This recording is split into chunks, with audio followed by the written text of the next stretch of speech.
Good morning, everybody. And I'd like to ask Carlos and Hector if they can open your mics and your screens as well, please.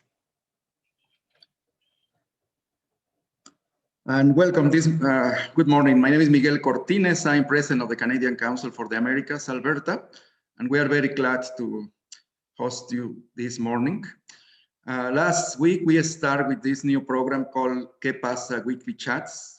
And the idea of this project is just to start having some conversations about different topics in Latin America with experts in the area, and where we touch different topics, not just energy, but also politics, economics, technology, opportunities.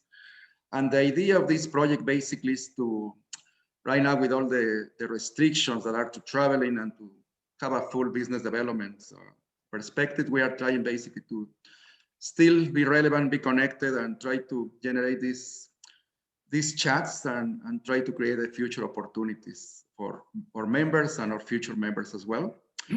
So we are very grateful for the support of the membership that we have. We are a membership organization.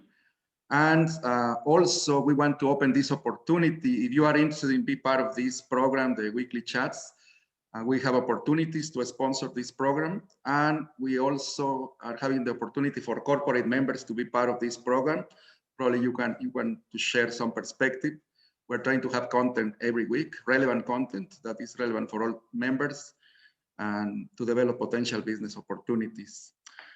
Today with me, I have Carlos Solorzano, that is part of the board of directors of CCA, who will be helping me here to co-moderate this session and to have a conversation with our guest speaker today.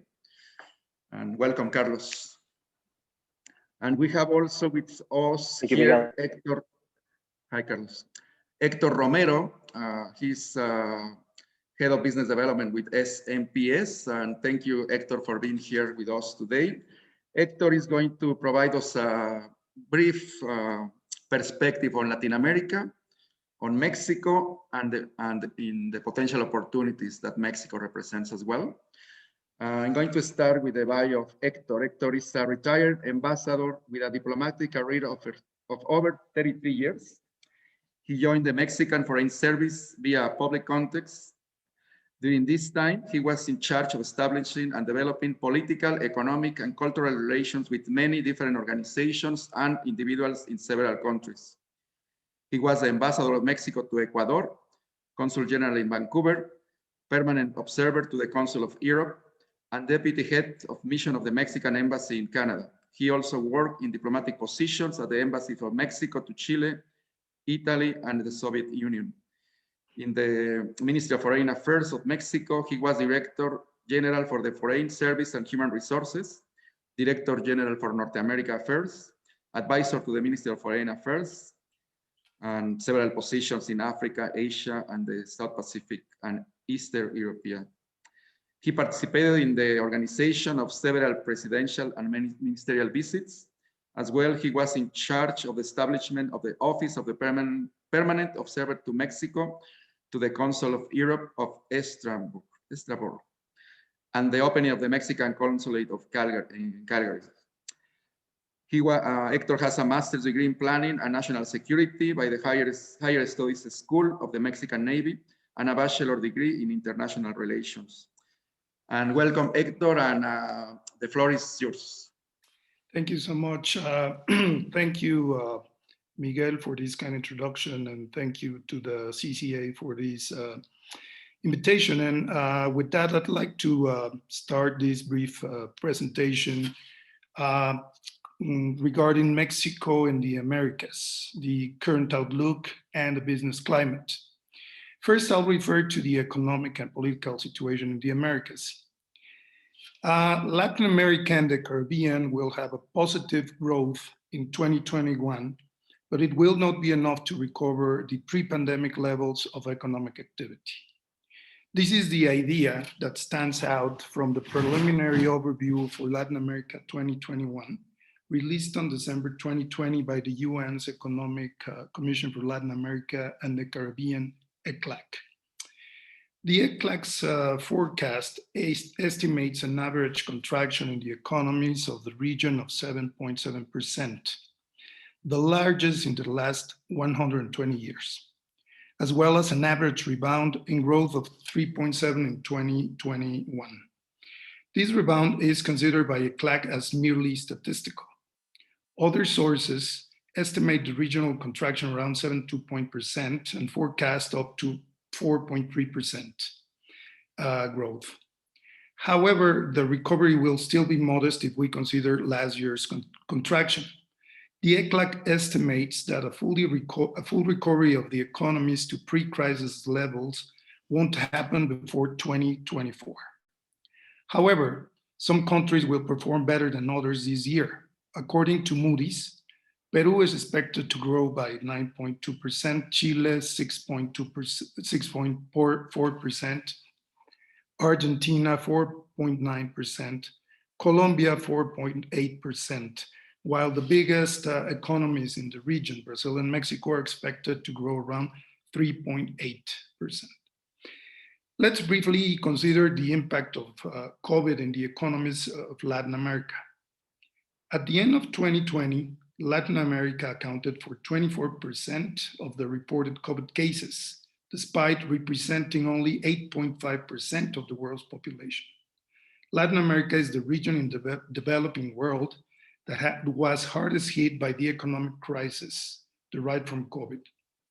During the previous decade, it had already been on a low growth trend, only 0.3% in average between 2014 and 2019.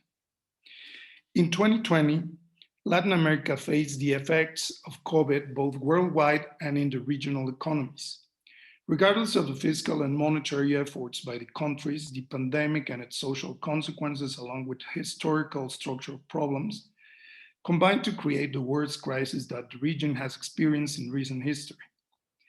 The poverty index is now the same as it was 15 years ago.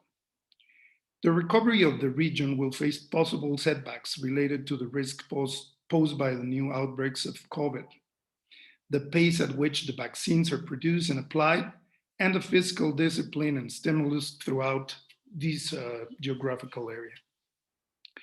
In order to grow, the economies will have to adopt expansionary fiscal and monetary policies. They will also have to be aware of the sustainability and inclusiveness of growth. This should lead to a productive transformation that prioritize environmentally sustainable sectors, technological innovation, and job creation. ECLAC considers that a full reactivation will require international financing and cooperation. It even suggests the creation of a resilience fund. The reactivation will certainly require an increase in foreign investment and trade, I would add. Notwithstanding this somber panorama, some analysts consider that Latin America shows some signs to generate moderate optimism thanks to the vaccine and improved business climate in some countries.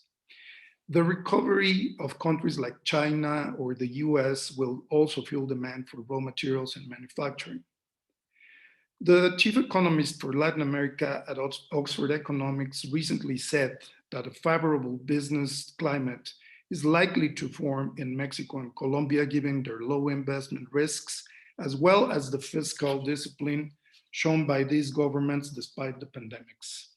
He also considered that a relatively weak dollar throughout 2021 and an increase in international oil prices could be advantageous for the emerging economies. I would like to refer now to the political perspective briefly. Along with this complicated economic situation, Latin America is also at a political turning point. In the next few months, we will witness a readjustment of the political scenario in the region. Key international players like the USA, Russia, and China will try to increase their influence. This influence could take the form of the supply of vaccines by these countries in what has been called the vaccine diplomacy. The severe recession, the increased political polarization, and the social unrest that has already stirred violent demonstrations in countries like Chile or Ecuador paired with the advance of populist governments throughout the region, create the perfect environment for an unpredictable and hectic electoral year. A more active foreign policy by the US in the region after Trump's neglect will definitely have a strong impact in the region's political scenario in the near future. The upcoming elections in 2021 and early 22 will shape the political arena of the region for the foreseeable future. Ecuador, Chile, Peru, Honduras, and Nicaragua will have general elections. Argentina and Mexico will hold midterm congressional elections, whereas Brazil and Colombia will have their presidential elections in 2022. As an analyst bluntly describes it, in every election, populism will be on the ballot. The recession can actually act in favor of the populist candidates, as we saw during the recent campaign in Bolivia. The popularity of the presidents of Mexico and Brazil has increased, despite of what some analysts consider poor management of the health crisis, whereas more traditional leaders like Iván Duque in Colombia have seen a decline in their acceptance. President Biden's administration will take a tougher stance on China and Russia, as well as a deeper involvement in stronger collaboration with Latin America. Issues like the pandemic, migration, cooperation against drug trafficking, and security will be a priority. Biden has experience in Latin American affairs, as he was one of the leaders of Obama's administration's efforts towards the region. However, he faces very pressing issues at home and a few major policy decisions with domestic implications in the cases of Cuba, Venezuela, and to a lesser extent, Mexico. By the same token, the lack of a regional strong leadership in Latin America will make it harder for Biden to increase his influence in the region. The effects of this new approach will most likely be gradual and hardly noticeable during the upcoming elections. In any event, the economic influence of Russia and China in the region is still somewhat limited. Foreign trade with Russia only accounted for 0.7% and China 15% at the end of 2018. Mexico, Brazil, Chile, and Colombia, along with Canada, were the top 5 trading partners of the US in the Western Hemisphere in 2019.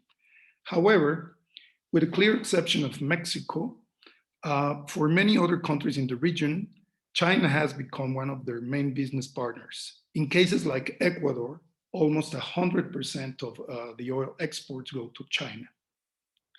And this country is heavily investing in infrastructure and energy in Latin America, which is now the second largest destination for China's infrastructure investment. Let's move to a brief Mexico's overview. The COVID-19 crisis struck the Mexican economy when it had already contracted for 5 straight quarters due to a deceleration in investment, private consumption, and uncertainty around some economic policies and the negotiation of USMCA, the new free trade agreement in the region, or the renewed, I would say. The COVID-19 crisis translated into the largest contraction of this economy in over 90 years. Depending on the source, it is estimated that the GDP's drop in 2020 will fluctuate between minus 8.4 to minus 9%. Unemployment hit 12.5 million people between April and May alone of last year. It has shown some gradual recovering and the gradual reopening of the economy and the increased trade flows between Mexico, the US, and other major trading partners has helped our country in this incipient recovery. This has been more evident in the manufacturing sector, where some industries like the automotive industry have bounced back to almost pre-pandemic levels. Services was the most affected area. Among them, financial and real estate services, professional services, education, healthcare, and government services were the most resilient. Wholesale, retail, and transportation have bounced back quickly and e-commerce has experienced a boom, as it has been the case in, well, all over the world, basically. Hospitality services were the worst badly hit and have yet to recover from levels 32% below their 2019 performance. In 2021, positive trends like the global perspective of a recovery and the USA plans to increase infrastructure expenditure should also increase the demand for manufactured goods, helping Mexico's export-oriented industries. A more buoyant US economy will also bolster remittances, which are an important component of Mexico's GDP.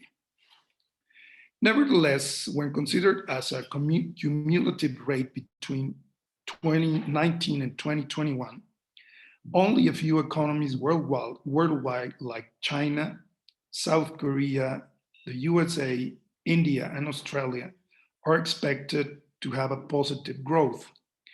Mexico's cumulative contraction will amount to minus 6.2% in that same period. Domestically, the government has no plans to approve additional fiscal stimulus. Therefore, medium-term policies aimed at increasing productivity will be necessary.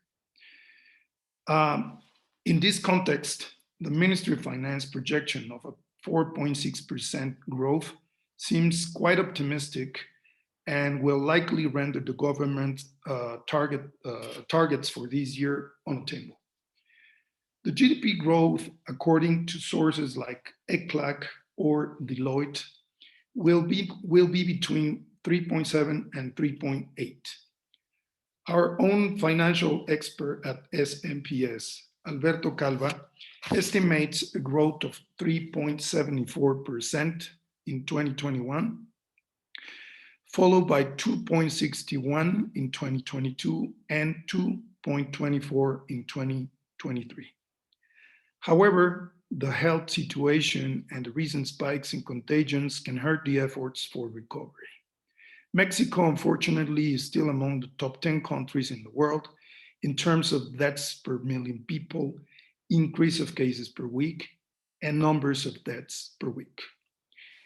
Now, moving to something a little more positive, I would like to briefly talk about the debate regarding policy decisions and legal reforms in Mexico and its effects on the investment climate. Since President López Obrador took office in 2018, there have been a few policy decisions that have undermined foreign investors' confidence.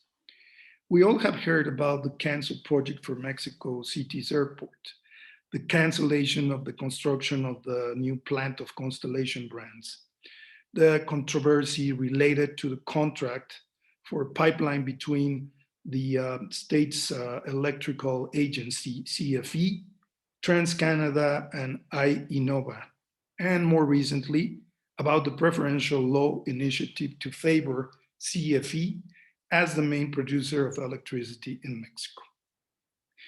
These projects had initially attracted billions of dollars in foreign investment. Regardless of the policy reasoning behind these decisions, according to multiple analysts, they have had a negative impact for the perception and confidence of potential investors. Both the Canadian and the USA governments have expressed their concern about these developments and have referred to the commitments that Mexico has with their investors according to USMCA and other international agreements. This concern was transmitted last week by the Canadian Minister of Trade to her Mexican colleague. She stressed the importance of a more stable and predictable business climate for Canadian business that contribute to the growth of the Mexican economy. All of these trends, along with the economic crisis caused by COVID-19, represent important challenges for the perspectives of foreign investment in Mexico.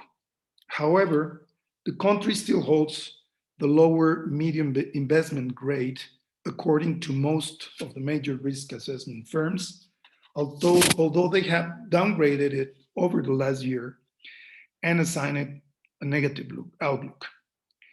It is essentially the same grade that it had in 2005, but down from the grade that Mexico held between 2013 and 2019. Let's also consider in this general idea of investment, what are Mexico's responsibilities under its free trade agreements? Mexico has signed 13 free trade agreements, which include 50 countries throughout the world, as well as 29 investment promotion and protection agreements. It is also a member of the WTO, OECD, APEC, and ALADI. In Chapter 14 and others of the USMCA, there are dispositions regarding the rights of investors and dispute settlement mechanisms. However, dispute settlement is a very lengthy process and forces the foreign company to litigate its case with all the available national instances before being able to take it to the international dispute settlement mechanism. Canada actually waived the access to USMCA dispute settlement, but it can initiate disputes in Mexican territory and also use the more efficient dispute settlement mechanism provided by the Comprehensive and Progressive Agreement for Trans-Pacific Partnership that was recently signed, and which better achieves the balance between investment protection and regulatory discretion when a state legitimately regulates in the public interest. Let's now review the importance of the midterm elections outcome in Mexico. On June 6, the midterm elections in Mexico will renew the Chamber of Deputies, 15 state governments, and which are almost half, and other local authorities. Morena, the government's party, has the majority in both the Chamber of Deputies and the Senate. It is the first time in decades that a single party has a majority in both chambers, even if it doesn't have the 2/3 majority required to approve constitutional reforms. Also, at least half of the federal states need to approve those reforms in order to be passed. Recent polls show Morena ahead in the preferences both in the congressional and regional elections.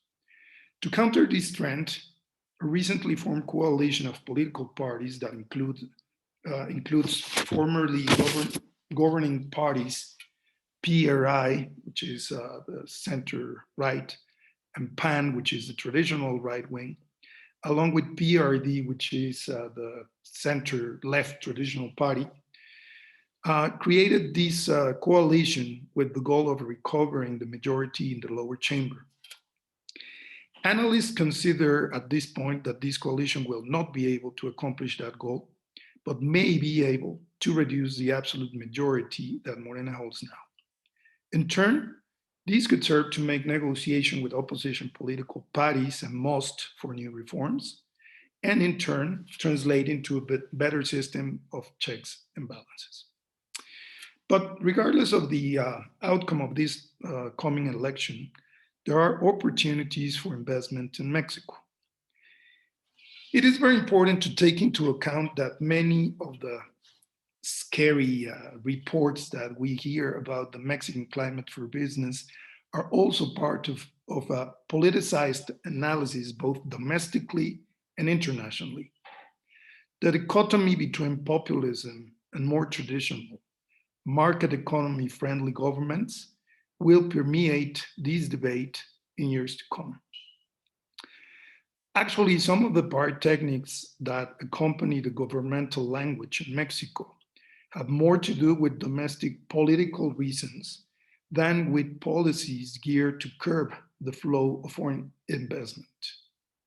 The outcome of the midterm elections and the progress towards economic recovery in 2021 could shed some light on the real medium and long-term prospects for investors and business people in their dealings with Mexico. However, it is also important to bear in mind that the skilled workforce, the infrastructure, the location, and the expertise and sophistication of some professionals that made Mexico so attractive to foreign investment up to a couple of years ago are still in place. The current economic, difficulties could translate into interesting returns for wise and patient investors once the economy bounces back. We also need to bear in mind that there are some encouraging signs regarding foreign investment that could be more immediate, even when limited in some of these cases to a regional level. As a result of the COVID-19 crisis, 10 of Mexico's regional governments criticized the distribution of resources and the policies by the federal government to attend this situation. During 2020, they abandoned the National Conference of Governors, which had been a coordinating institution between federal and state government, or it is still, it still fulfills that role, but they abandoned it. In turn, they established the Alianza Federalista for Mexico, which stands for the Federalist Alliance for Mexico. It is integrated by the governors of Aguascalientes, Chihuahua, Coahuila, Colima, Durango, Guanajuato, Jalisco, Michoacán, Nuevo León, and Tamaulipas. The Alianza Federalista has been active, trying to harness some of the most extreme policies implemented by the federal government regarding the pandemic and some economic decisions as well. It has been a difficult balancing act since the federal government still carries considerable weight in regional decisions, as many of the programs at the state level require federal funding. Also, in the upcoming election, 4 of the 10 governors of the Alianza Federalista will be replaced, and Morena appears to have the edge to win those political elections. Parallel to these political activities, there have been local and regional investment promotion efforts. In 2018, the new administration in Mexico decided to close the Federal Agency for Investment Promotion, ProMéxico, and use the embassies and consulates of Mexico to that end instead. As a result, a few state governments already had or have created investment promotion agencies to try and replace, to a certain extent, some of the efforts that were made by ProMéxico promoting investment. Within these efforts, at the end of 2020, the regional governments that participate in the Alianza Federalista created the Investment in Mexico Facilitation Board. This is an organization led by the Minister of Economic Development of Jalisco that looks to promote foreign investment in states that have a business-friendly approach. These 10 states have received an average 37% of the foreign direct investment between 2015 and 2020, which amounts to over 72 million US dollars, 72,000, million US dollars. One of the main objectives of the board is to attract investment flows that are being relocated from countries like China so that companies can have their operations closer to the US and Canada. The main, one of the sectors that this board is promoting abroad is wind and solar energy. They have approached Germany, Denmark, and Canada regarding this industry. They are also looking for investments in industries like technology, IT, medical equipment, automotive and metalworking, aerospace, including drones and software for this sector, electric cars, mining, and renewable energies. As well as with the federal government, TERFEM has established a good working relationship with the key members of the Investment Promotion Board that can be valuable to help potential investors to better navigate the often complicated investment and business climate in Mexico. We can support these efforts through the different areas of expertise of our team in legal, financial, fiscal, and governmental matters. We prioritize a two-way approach to business between Mexico and Canada. Therefore, SMPS is also taking advantage of its experience in investment and business in areas like energy, construction, real estate, and technology in Canada. We are helping Mexican investors navigate the Canadian market and providing a soft landing for them. After all, years of experience have taught us that any international business project, at the end of the day, is a two-way avenue. With this, I will finish this presentation, and I'll be glad to try to answer your questions along with Carlos.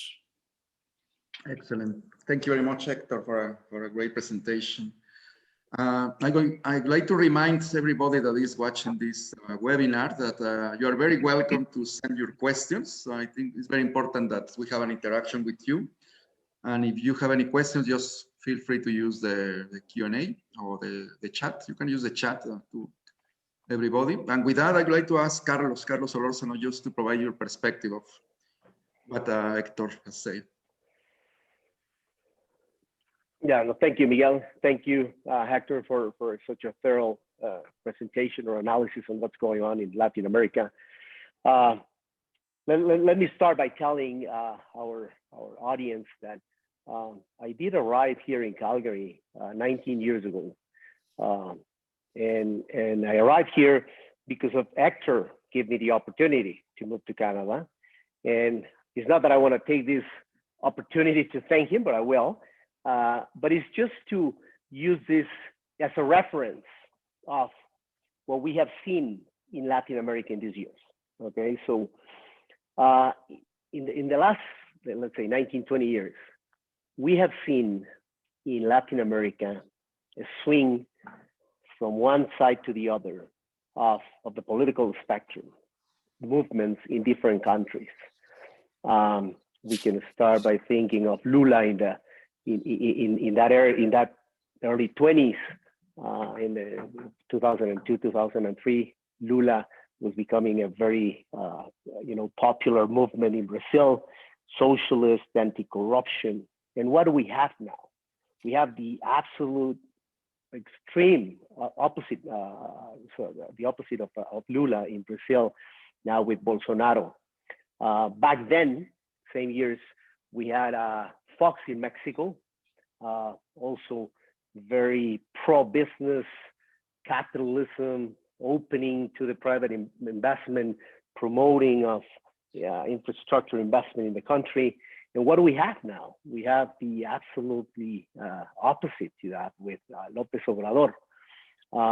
If we go and we review the continent, we'll find similar scenarios in Argentina, more often than in Brazil and Mexico, but is one extreme to the other, one election after the other, allowing or actually not allowing the country to offer a stable climate for investment. We saw the same thing in Peru.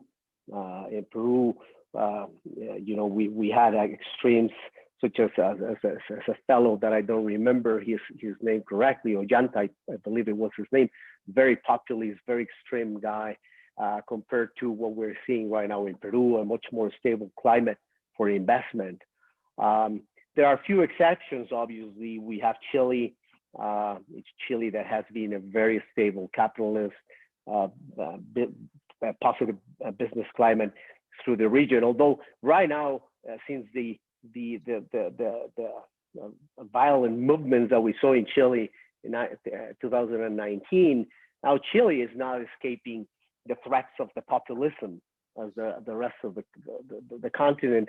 We saw obviously Costa Rica, a very stable country, is almost like an oasis in the region. However, I mean, very small country from being a focus of attention for opportunities, international opportunities.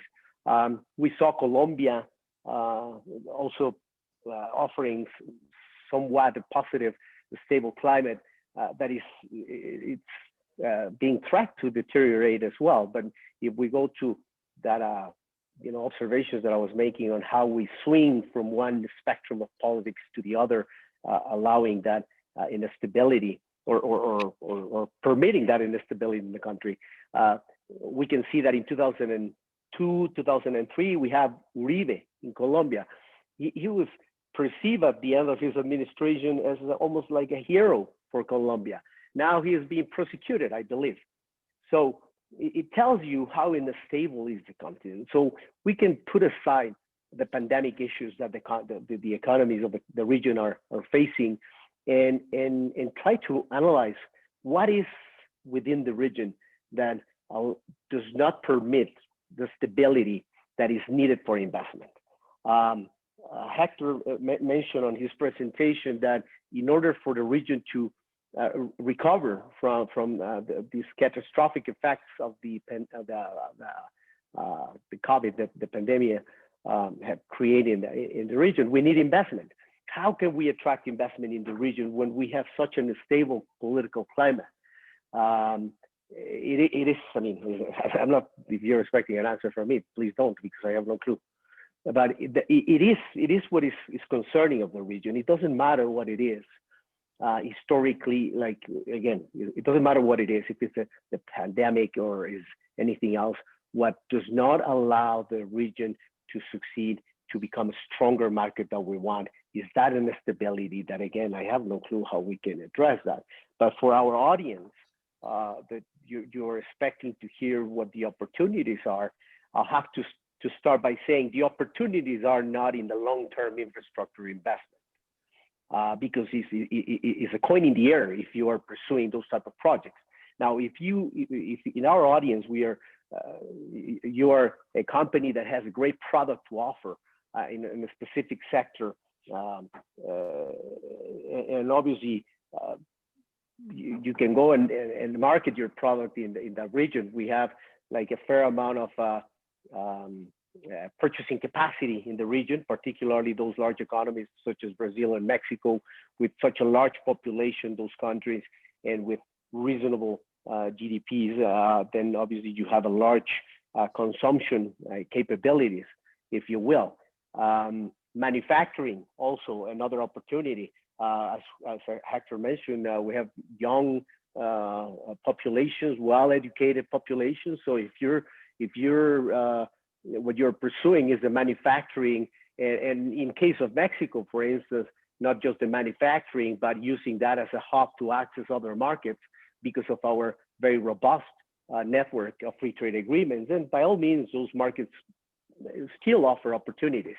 But again, as I said, when it comes to long-term infrastructure, it seems that the conditions in the market are not there, and it is very unlikely that will be there in the near future, regardless of those elections that Hector was mentioning, probably even less in some cases, such as the case in Mexico. I was very excited a few months ago by this formation of this alliance of state governments in Mexico that was promoting investment. But now, as Hector has mentioned, on the elections coming up in those states, there are chances that this populist movement of Morena will come and take over. So again, lots of instability is what I perceive in the region. Yet opportunities for sure. Hector, myself, being part of a business development team, we have to remain ourselves positive. We need to find the opportunities in the market, and we will be working very hard on doing that and helping anyone who's pursuing opportunities. But again, it's not very positive environment at this point from my point of view in Latin America. Yet we can find opportunities for our clients or our audience on the oil and gas or energy sector. Is even worse, you know. Mexico, for instance, is almost having an anti-oil and gas investment or anti-energy investment in the country, which is very saddened. But it is what it is. But again, that's my reflection. Those are my thoughts at this point. Not very positive, but with that, I will definitely will be happy to hear from Hector if he can add some positivist view to what I said. Thank you, Carlos. Thank you. And I'm going to jump here. I want to give priority to the questions that we are receiving from the audience. We have 18 minutes left. So we have here, I'm going to put two questions for you, Hector, or you can jump in, Carlos, as well. Karen Fosado is asking, what is the potential for Canadian agri-tech business in the States, in like Jalisco, for example? And Manuel Buitrago is asking, can you comment a little bit about the vision of CENER regarding the new runs with the oil blocks? If Pemex, you think Pemex is going to open during 2021? Well, I could like give a brief answer here. The agribusiness, yeah, that could be an interesting opportunity in, especially in a state like Jalisco, right? It has like some areas where agribusiness has been important for many years. And also one thing to bear in mind is I completely agree with, by the way, with what Carlos was mentioning about the difficult investment climate. However, we've seen some pendular movements in the political arena in the past years in Latin America. So here's hoping that that's what we're gonna be witnessing sooner than later, right? In the case of Jalisco, it's important to stress out that that government is going to be in place at least till 2024, right? So that opens up a completely different spectrum. And as I was saying, it's very localized and it might just work for some industries, as Carlos was mentioning before.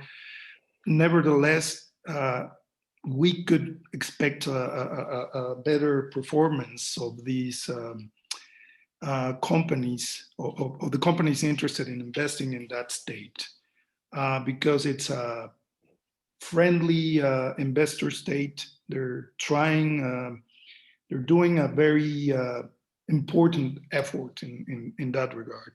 And Canada is actually one of the main targets.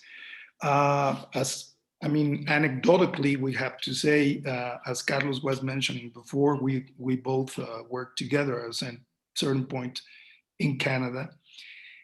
He was actually instrumental to open or to set the consulate in Calgary. But at the same time, we were working together with the guy who is now the head of this investment board for Jalisco, right? So he happens to know very well Canada, and he's open to try to promote the investment in that regard. As per the Ministry of Energy and the situation with Pemex, we're really not optimistic. All the signs are really against the previous trend of openness of that sector to foreign investment. The new rounds have different regulations that actually discourage investment. So in that area, as Carlos was mentioning, like the infrastructure projects or even exploration and production projects, I would say it's a high risk area at this point. And as a foreign investor, you're better off taking a pass on those opportunities at this moment. Thank you. I just want to add I just want to add a couple of things with respect to Karen's question. I mean, obviously Jalisco, as Hector mentioned, a great opportunity, but there are a few other states as well that should be on the radar of anyone to conduct a business on the agri industry. We have Sonora, Sinaloa, Coahuila, they are putting a lot of efforts as well, and they're, again, a better climate than some other states in the country. And with respect to Manuel's question, you're better off in Colombia, Manuel, these days than Mexico climate on the oil and gas. Again, not very appealing. If there is any opening for some sort of partnership, if you will, with Pemex on some of the blocks, will be based on some sort of a service agreement, which again, not very attractive for oil and gas companies. And again, with a fair amount of uncertainty with respect to the financial capabilities of Pemex, which again, very questionable at this point. So I believe that in the oil and gas, just, stand by and see what's going on. I'll not be surprised if we see the exit of some major companies in the next little while, regretfully. But again, not a good scenario at this point. Thank you both Hector and Carlos. And we have some more questions here. We have from Karen Gashus. In your estimation, how much is spent of the money there in business wanting to set up business in Canada? And she sent another one. Are you seeing support from the government in Mexico for Mexican-owned energy companies? Or is all support for federal entities? And what this is for Karen, and another from Javier Barajas. Yeah. Ambassador, please comment in what the Latin American countries, especially Mexico, need to do in order to increase the confidence for major foreign investors. Sure. Well, Karen, I would say we have noticed an important increase in the interest of Mexican investors to invest outside of the country. Initially, as it always happens because of our neighboring state or neighboring country, most of the interest has been focused on investment in the US. However, that's where we've been trying to focus recently, promoting the opportunities and explaining the advantages of the Canadian market to these potential investors. And they have been quite open to explore these possibilities. I would say it also depends a lot on the sector, but also there is an additional attractive to many of these potential investors, which is the migration possibility. I mean, some of them envision their participation in the Canadian market, doing business there, as a step towards a more permanent transition to the country. We really haven't seen, to be quite frank, support for Mexican-owned companies as opposed to support for foreign investors in the energy area. And it is basically just the idea of trying to support the federal entities. That is why Carlos was stressing so clearly and so correctly the idea that at this point it is a scenario of just wait and see what's going to happen. Actually, the reform to the electric sector is still in the Congress. However, it's possible that it will be approved, and it will really mark a major setback to the electric generation and the costs of that industry. As Carlos was also explaining very clearly regarding the agro industry, there are some other states that are also investment friendly, like Querétaro or Guanajuato, that can also be part of that equation that he was mentioning. Now, Javier, and thank you for joining us today, Javier. We send you a send you our regards. Comment about the Latin American countries. What do we need to do to increase foreign investors' confidence? Well, that's the big question. That's really the major issue here. I would say one of the things that we definitely need is certainty. I mean, in the case of Mexico, even if you know already that the climate for investment is not the most positive one, you need to continue with certain policies, right? In order to level the field and in order to have a better chance of analyzing the market.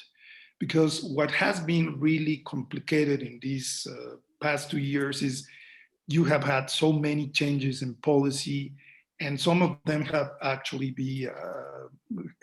been surprising, to say it quite honestly, right? So that is the one key thing we need. We need a stronger rule of law. We need to attend to the crime and security issue, that it's also a big deterrent for investors. But most importantly, we need to continue with steady financial and economic policies in order to create a certain level of stability. That's what I would say. What we need at this point is some stability. Excellent. Thank you very much, Hector and Carlos again. And we have 2 questions more here from Julio Arboleda. I'd like to know if you have any comments on the Alliance of the Pacific, or the Alianza del Pacífico, specifically any sensitive or recent perspectives with respect to its continued implementation. And another one from Don Hallett. Please share the name of the entity who is looking after investments in Jalisco region.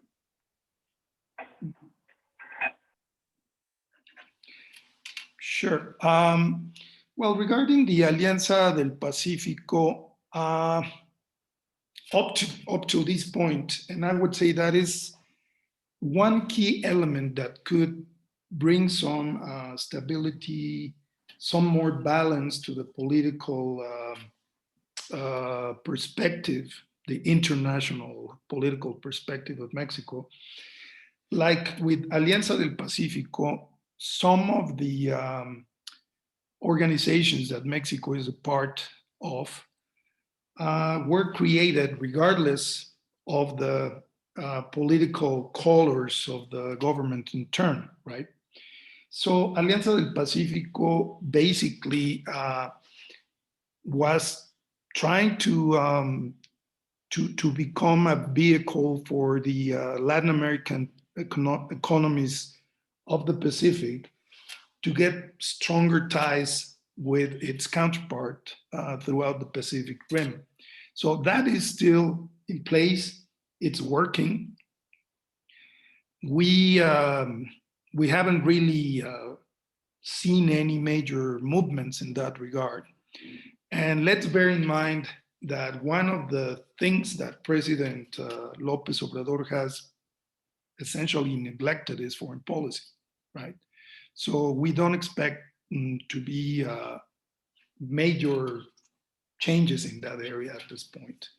Therefore, I would say Alianza del Pacífico could still be one of the important mechanisms for foreign trade between Mexico and that region, and obviously for the countries that are members of the Alianza.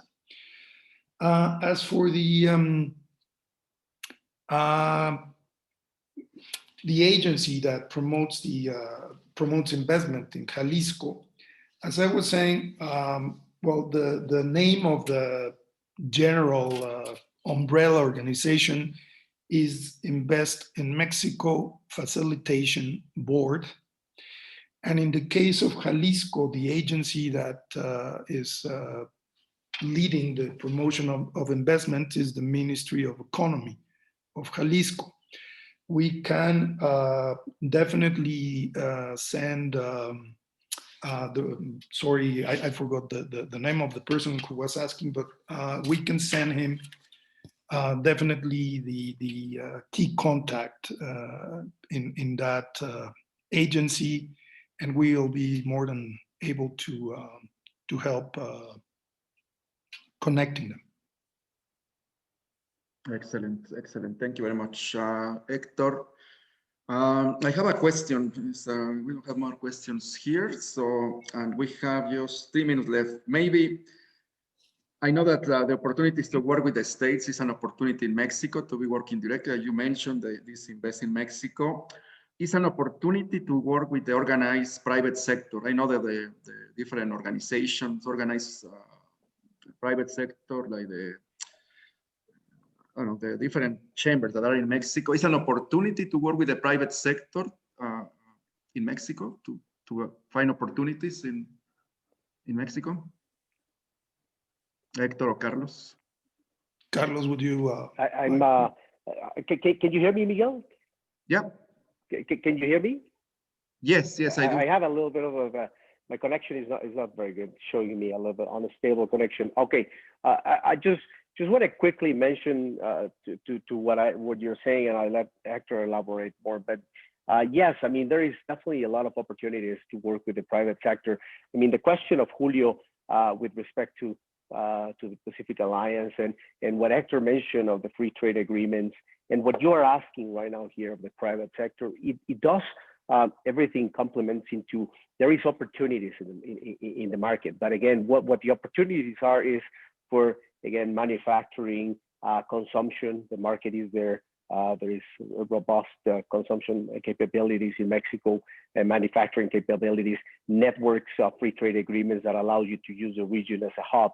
Again, what is not necessarily very conducive is for investment on infrastructure or long-term projects.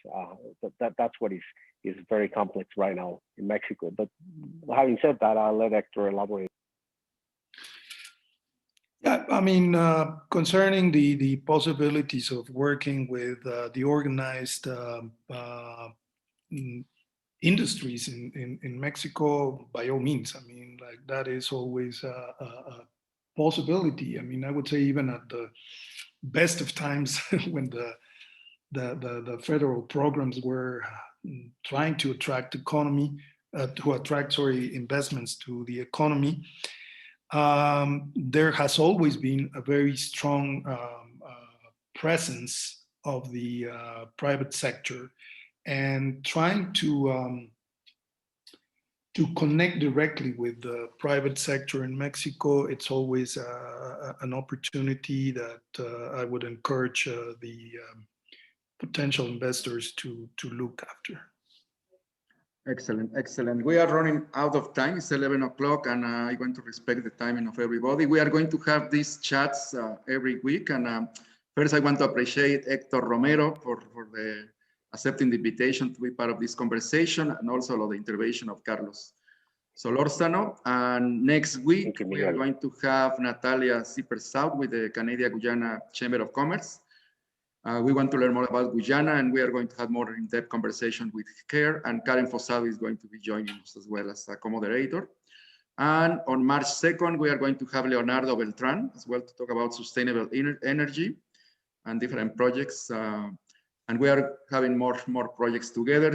And I'm going to invite everybody again, if you want to be a sponsor of this project, or if you want to participate as a corporate member and have a presentation about a topic that is relevant to Latin America and Canada, you can reach us and you can contact CCA, and we will be very happy to participate with you. Thank you very much. Have a great day, everybody, and thank you very much again, Hector and Carlos. Thank you, Miguel. Thank you, Miguel. Thank you, Hector. Thank you, everybody. Thank you. Thank you, Carlos.